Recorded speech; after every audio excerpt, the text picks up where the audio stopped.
बिस्मिल्लाहिर्रहमानिर्रहीम।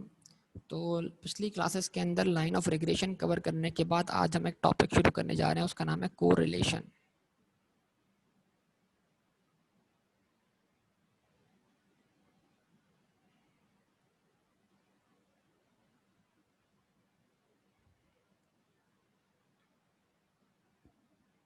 ठीक है जी। और जिसने कॉन्सेप्ट ड्राइव किया है कोरिलेशन का, उन साहब का नाम है कार्ल पियर्सन। तो इसको बाज़ लोग कार्ल पियर्सन्स कोरिलेशन भी कहते हैं।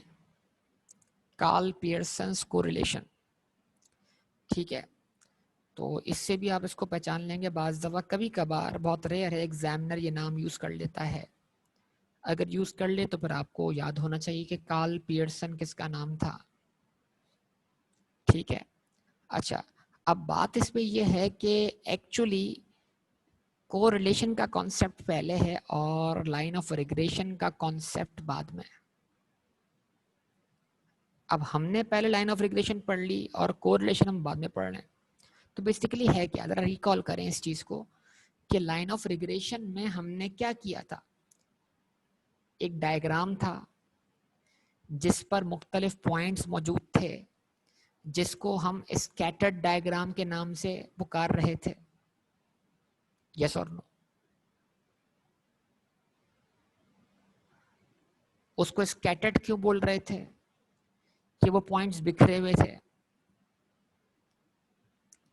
वो पॉइंट्स लीनियर नहीं थे।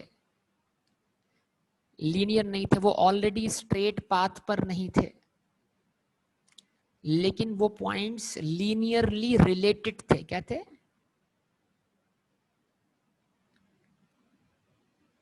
क्या थे बेटा? लीनियरली रिलेटेड थे।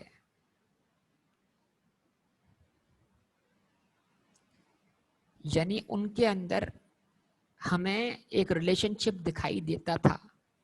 आपके सामने जो मैंने डायग्राम बनाया था वो हाइट और वेट का बनाया था।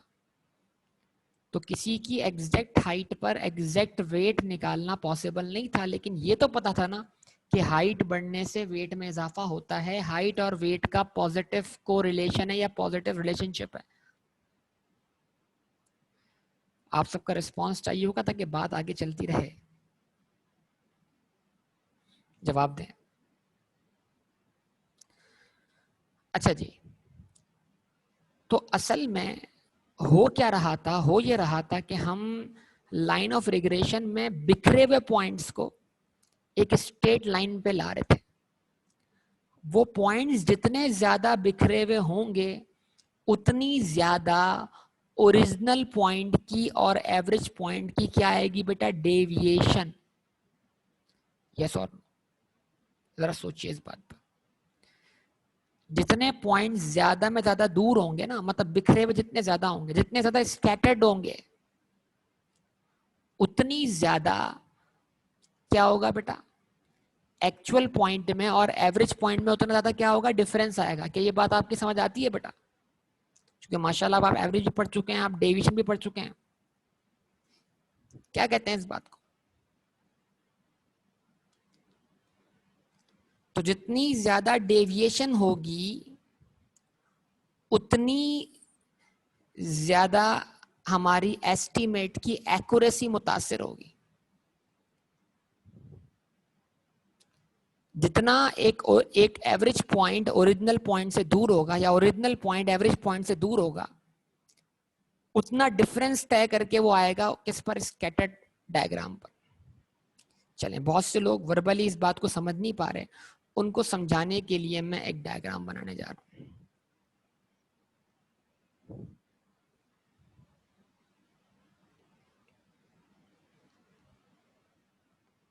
बल्कि एक नहीं, दो डायग्राम बना दूं।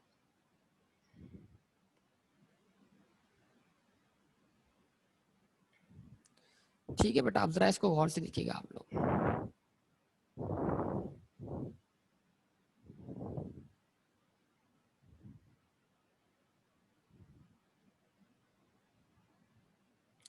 ठीक है जी। क्या ये पॉइंट्स स्ट्रेट लाइन पर हैं जो मैंने आपके सामने बनाया?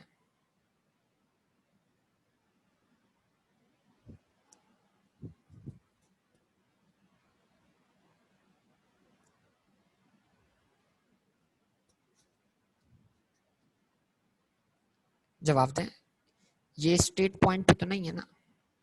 अच्छा, स्कैटर्ड है।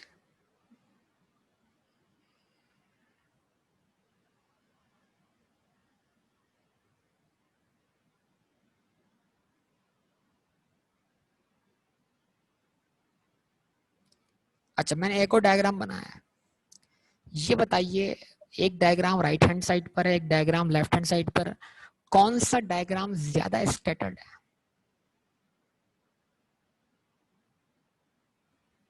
किसमें पॉइंट ज्यादा बिखरे हुए हैं?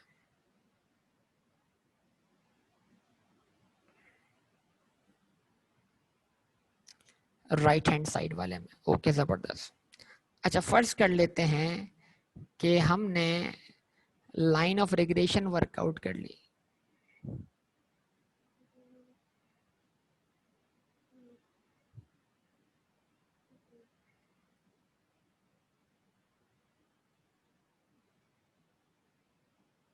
ठीक है, फर्ज कर लेते this is line of regression. तो अब आप देखते क्या हैं कि आपका एक्चुअल पॉइंट यहां से उठ के यहां पर आ गया है, ये एक्चुअल पॉइंट यहां से उठ के यहां पर आ गया है, ये पॉइंट यहां पर आ गया है, ये पॉइंट यहां से यहां आ गया है, और ये पॉइंट यहां से आ गया। यस और नो? जवाब दें। तो एक्चुअल पॉइंट और point on line of regression में डिफरेंस जो है वो कहलाएगी डेविएशन, जिसको हम y माइनस वाई कैप के नाम से कैलकुलेट कर रहे थे कि y की एक्चुअल वैल्यू माइनस y की एस्टिमेटेड वैल्यू,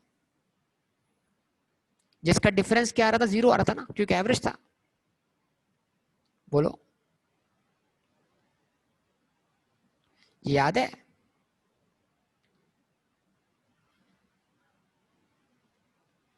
देखो, चीजें याद होंगी तो बात बनेगी बेटा, जो पीछे पढ़ा चुका हूं।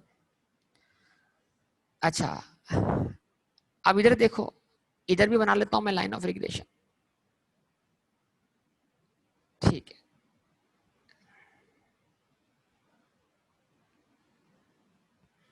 ठीक है जी, बना ली लाइन ऑफ रिग्रेशन। अब क्या हो रहा है, जब मैं यहां लाइन ऑफ रिग्रेशन बना रहा हूं तो क्या निकल रहा है? एक्चुअल वैल्यूज और एस्टिमेटेड वैल्यूज में डेविएशन ज्यादा दिखाई दे रही है।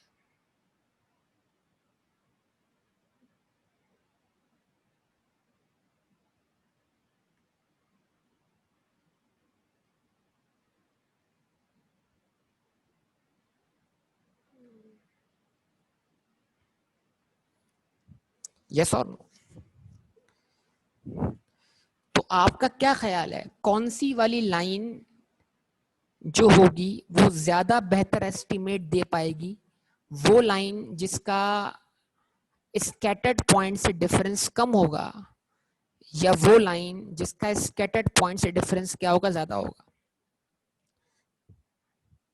जहां पर एक्चुअल वैल्यूज ओरिजिनल वैल्यूज से क्या होंगी? करीब तर होंगी। सॉरी, जहां पर एस्टिमेटेड वैल्यूज ओरिजिनल वैल्यूज से करीब तर होंगी, वही लाइन ज्यादा एक्यूरेट एस्टिमेट दे पाएगी। क्या कहते हैं आप लोग? ऐसा ही है।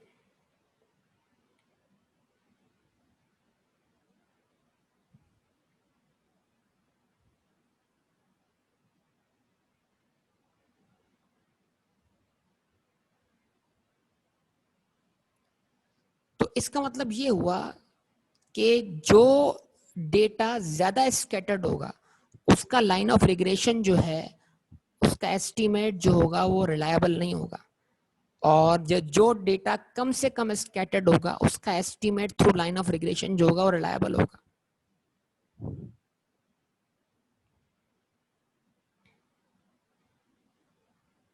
यहां तक बात समझ में आती है?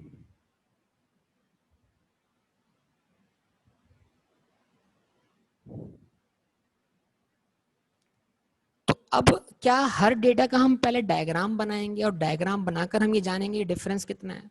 नहीं, ऐसा नहीं है। तो असल में हम एक टेस्ट परफॉर्म कर लेंगे। उस टेस्ट का नाम है कोरिलेशन, कि दो वेरिएबल्स के दरमियान कितना स्ट्रॉन्ग कोरिलेशन या कितना वीक कोरिलेशन। दो वेरिएबल्स कितने स्ट्रांगली आपस में कोरिलेटेड हैं, कि उनके पॉइंट्स कम से कम स्कैटर्ड हैं, तो तकरीबन वो ऑलरेडी स्ट्रेट लाइन के करीब तरीन है, तो उनकी स्ट्रेट लाइन बनाना कोई मुश्किल बात नहीं है। उनके जरिए एक्स को वाई एक्स के जरिए वाई को एस्टिमेट करना मुश्किल बात नहीं है। तो जो हम टॉपिक शुरू करने जा रहे हैं बेटा, वो टॉपिक ये है कि जो डेटा है स्कैटर्ड डेटा, वो किस हद तक स्कैटर्ड है, क्या ज्यादा में ज्यादा स्कैटर्ड है या कम में कम स्कैटर्ड है।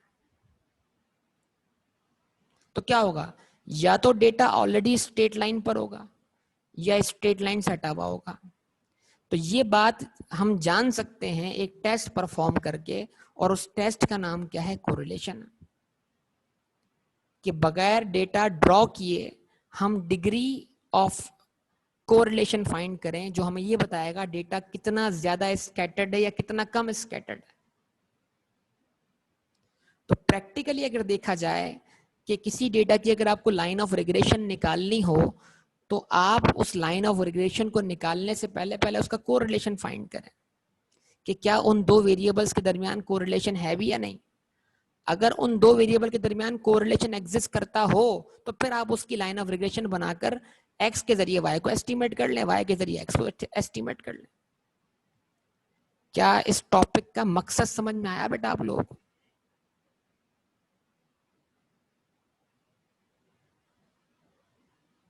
जवाब दें।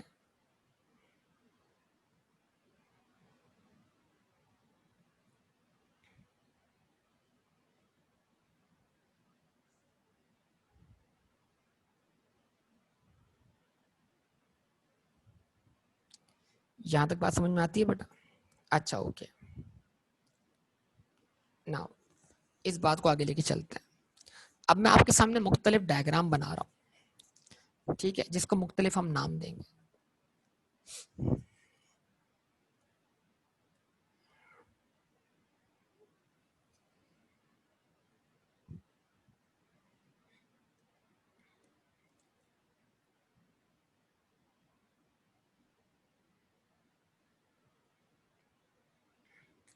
कोरिलेशन को डिनोट करते हैं आर से, स्मॉल आर से, और इसको बोलते हैं हम कोएफिशिएंट ऑफ कोरिलेशन। और जो डायग्राम आप भी बना लीजिएगा बेटा साथ साथ। पहले बनते हुए देख लें कि कितनी स्पेस में कंज्यूम कर रहा हूँ, ताकि आपको आइडिया हो जाए, उसके हिसाब से आप भी स्पेस कंज्यूम करें।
ठीक है जी, आपके सामने मैंने 6 डायग्राम के प्लॉट्स बना दिए हैं, और ये क्यों बनाया था कि इसको आप गौर से देखें और समझें।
अब इस चीज को अच्छी तरह गौर से देखिएगा।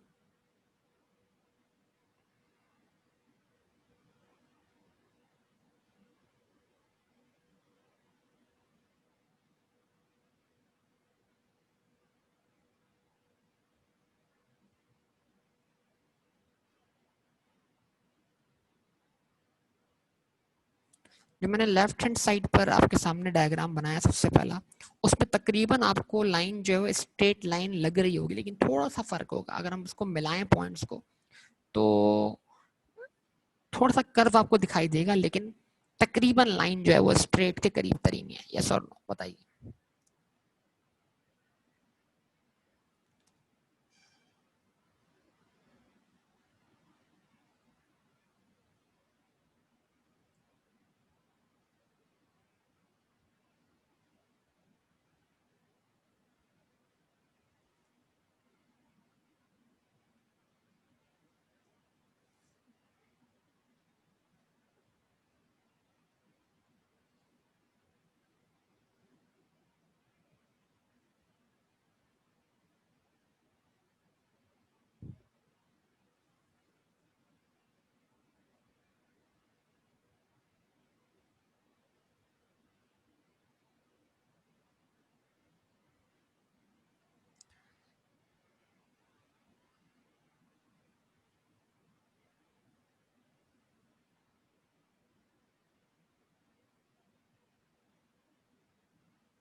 आप डायग्राम देख रहे हैं, क्या फर्क दिख रहा है आपको तमाम डायग्राम में?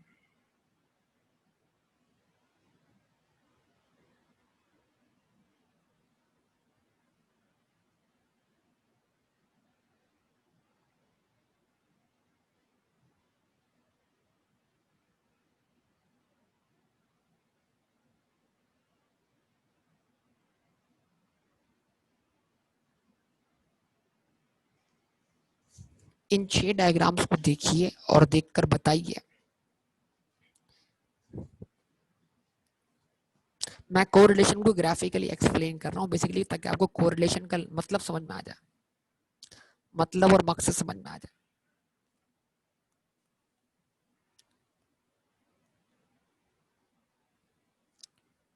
हाँ जी बोलिए। ये जो आपके पास सबसे पहला डायग्राम है, ये सबसे कम स्कैटर्ड है, यानी इसमें दो वेरिएबल के दरमियान बहुत स्ट्रॉन्ग कोरिलेशन एग्जिस्ट करता है।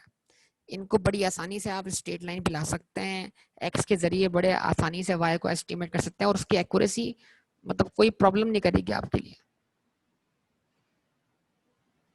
और ये जो टेक्निक है ना लाइन ऑफ रिग्रेशन, ये जो कॉस्ट अकाउंटिंग में इस्तेमाल होती है, आगे चल के आपको यूज करने को मिलेगी कि बजटिंग और फोरकास्टिंग कैसे की जाती है। बहरहाल ये तो हम आगे बातें करते रहेंगे वक्त के साथ साथ, लेकिन ये आपके सामने है। पहली लाइन बोलिए भाई, सब लोग बताइए ना। दूसरी लाइन उसके मुकाबले में ज्यादा स्कैटर्ड है, ठीक है जी, उसमें कर्व ज्यादा आ रहा है। तीसरी लाइन में और कर्व आ रहा है। लेकिन एक बात बताइए, सब में एक चीज दिखाई दे रही है, वो क्या है? वो है पॉजिटिव ट्रेंड। वाजे, बहुत वाजे पॉजिटिव ट्रेंड, यहाँ भी पॉजिटिव ट्रेंड वाजे है लेकिन थोड़ा बिखरा हुआ है। यहाँ भी पॉजिटिव ट्रेंड वाजे है लेकिन पिछले डायग्राम से थोड़ा और बिखरा हुआ है। यहाँ भी पॉजिटिव ट्रेंड दिख रहा है लेकिन थोड़ा अजीब लग रहा है, मतलब है ट्रेंड पॉजिटिव, एक्स और वाई के दरमियान पॉजिटिव रिलेशनशिप दिखाई दे रहा है, लेकिन बिखरा हुआ ज्यादा है। Still there is a correlation but very low, मतलब यहाँ भी एक ट्रेंड तो दिख रहा है, हाँ भाई पॉजिटिव कोरिलेशन है, लेकिन अभी भी क्या है, लो है, मतलब क्योंकि डायग्राम बहुत बिखरा हुआ है। और आखिरी डायग्राम को तो देख के समझ नहीं आ रही कि वेरिएबल के दरमियान पॉजिटिव कोरिलेशन है या नेगेटिव कोरिलेशन है, मतलब पॉइंट्स इस तरह हैं कि कहीं भी रैंडमली कोई पॉइंट आपको दिखाई देना शुरू हो जाता है। तो आप इस केस में अगर कोई लाइन ऑफ रिग्रेशन बनाते हैं तो जो आप बनाएंगे लाइन, वो लाइन जो होगी वो आपकी लाइन सही नहीं आएगी, यानी उसके जरिए आप जो है वो जो एक्स और वाई को एस्टिमेट करेंगे वो बिल्कुल भी एस्टिमेट जो होंगे वो रियलिटी के अगेंस्ट चले जाएंगे।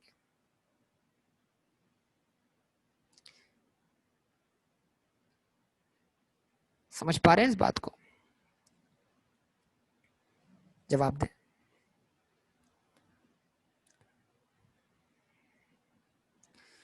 तो अब मैथमेटिकली जब हम फॉर्मूले के जरिए इस स्कैटर्ड लेवल को या डिग्री ऑफ स्कैटर्डनेस को फाइंड करते हैं, उसको हम मैथमेटिकली कोरिलेशन कहते हैं। कि जो डिग्री है जब हम फॉर्मूले से कैलकुलेट करेंगे तो उसका आंसर 1 या नियर टू 1 आएगा। तो जब कोरिलेशन आर का आंसर नियर टू 1 हो या 1 के मतलब 1 हो या 1 के करीब हो, तो हम बोलते हैं ये हमारे पास परफेक्ट कोरिलेशन, कि तकरीबन सारे पॉइंट स्ट्रेट लाइन पर हैं। तो लाइन ऑफ रिग्रेशन को ज्यादा मेहनत करने की जरूरत नहीं पड़ेगी। ये तो ऑलरेडी सुधरे हुए लोग हैं यार, इनके ऊपर मेहनत की जरूरत ही नहीं है। इनको सीधे रास्ते पे लाने के लिए ज्यादा मेहनत करनी नहीं पड़ेगी ना, बहुत डिस्टेंस कवर नहीं करना पड़ेगा। तो इसका मतलब ये है कि अब इन डायग्राम्स को हम मैथमेटिकली इसके फॉर्मूले से डिफरेंट डिग्रीज के अंदर एक्सप्रेस करेंगे, और उन डिफरेंट डिग्रीज में एक्सप्रेस करने का नाम क्या है? कोरिलेशन है, कि डेटा किस हद तक स्कैटर्ड है। तो इसको हम बोलते हैं परफेक्ट कोरिलेशन और इसको हम बोलेंगे नो कोरिलेशन।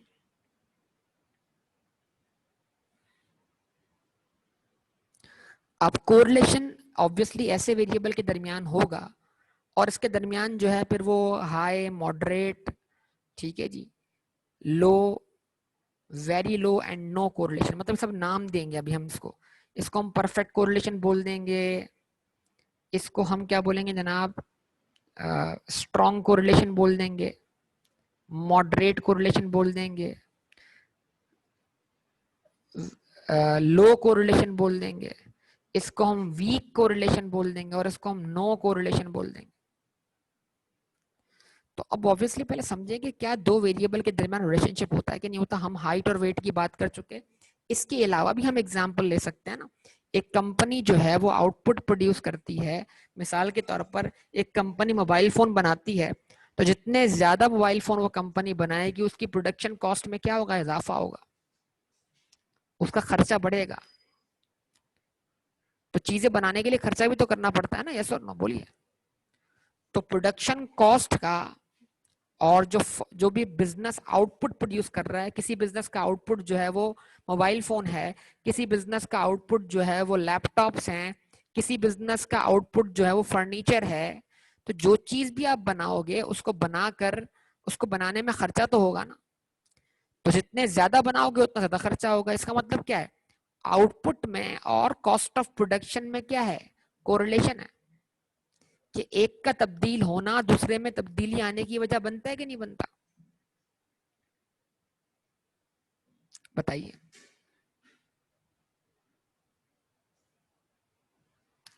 अच्छा जी, क्या एडवर्टाइजमेंट करने से बिजनेस को फायदा होता है?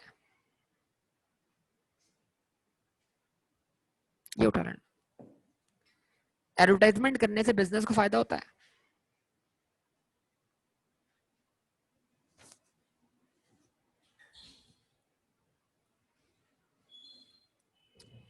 क्या फायदा होता है?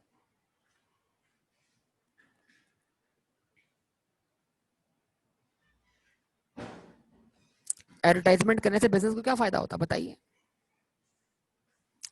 बिजनेस की सेल्स इंक्रीज होती है। इसका मतलब क्या हुआ? एडवर्टाइजमेंट में तो पैसा खर्च करने पड़ेंगे ना। तो जितनी ज्यादा एडवर्टाइजमेंट कंपेन करूंगा उतनी ज्यादा सेल्स बढ़ेंगी, जितने ज्यादा प्रमोशन करूंगा उतनी ज्यादा सेल्स में इजाफा होगा, यस और नो? तो क्या सेल्स का और एडवर्टाइजमेंट का कोई कोरिलेशन है?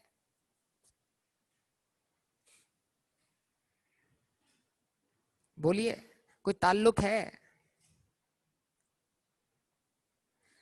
अब वो ताल्लुक कितना स्ट्रॉन्ग है वो कैसे मालूम होगा? कोरिलेशन का फॉर्मूला अप्लाई करके।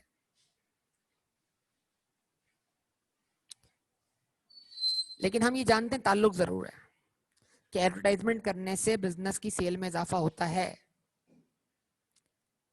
और अगर आपके पास माजी का एडवर्टाइजमेंट रिकॉर्ड मौजूद हो तो उस माजी के एडवर्टाइजमेंट रिकॉर्ड से आप क्या कर सकते हैं, आप लाइन ऑफ रेगुलेशन निकाल लें और लाइन ऑफ रेगुलेशन निकाल कर उसमें एडवर्टाइजमेंट का खर्चा पुट करके आप अपनी सेल्स को एस्टिमेट कर लीजिए। सोचिए,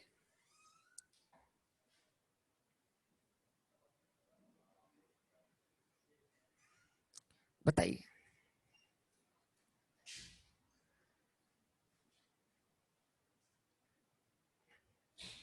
तो यही तो मकसद है ना हमारा कि अगर मैं मुस्तकबिल में इतनी एडवर्टाइजमेंट करूं तो मेरी सेल में कितने से इजाफा होगा, या मेरी सेल इतनी एडवर्टाइजमेंट करने पर कितनी सेल होगी मेरे बिजनेस को।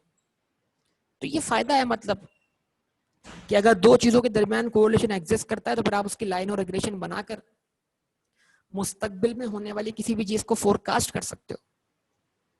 वेदर फोरकास्ट नहीं होता क्या? वेदर फोरकास्ट नहीं होता?